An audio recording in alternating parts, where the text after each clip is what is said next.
During our training, we practice breathing and we practice heart rate. Today, I'm even wearing a heart rate monitor.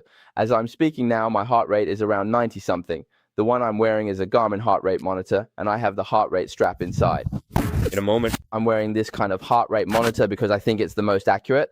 The main reason I'm wearing it is to show everyone that if your weightlifting level is high enough, you actually don't need to do cardio. Your body fat percentage will keep going down, and you can even do this without controlling your diet. You can maintain a relatively low body fat percentage over the long term, because when it comes to fat loss, it's not so much about how many calories you burn, but rather about what heart rate you reach during your workout. Generally, if you can reach the same heart rate while weightlifting as you do during cardio, and you keep it at that level without letting it drop, then you can achieve this.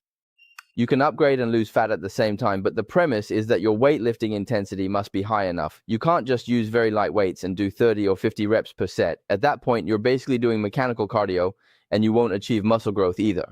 In fact, it comes down to your training intensity and how you control your heart rate. If you do well in both of these areas, you can both build muscle and lose fat. Even though it looks like you did an hour of weight training, in reality, it's equivalent to doing an hour of weights plus an hour of cardio.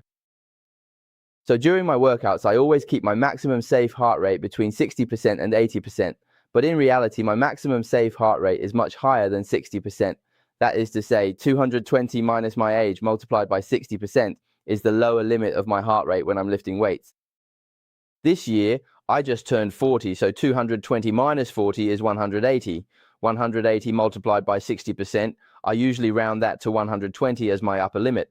Actually, 220 minus 40 already gives me 180, but sometimes when I'm lifting weights, like when I'm doing heavy deadlifts or squats, my heart rate can shoot up to 180. That means it basically reaches 100%. But I don't recommend you do it this way, because if you haven't trained like this before, you might experience some strain, which can make you feel uncomfortable. I usually keep my heart rate around 150, and sometimes it goes up to 160. So throughout the whole process, my heart rate during weightlifting generally stays between about 120 and 150. I'm just sharing this with everyone.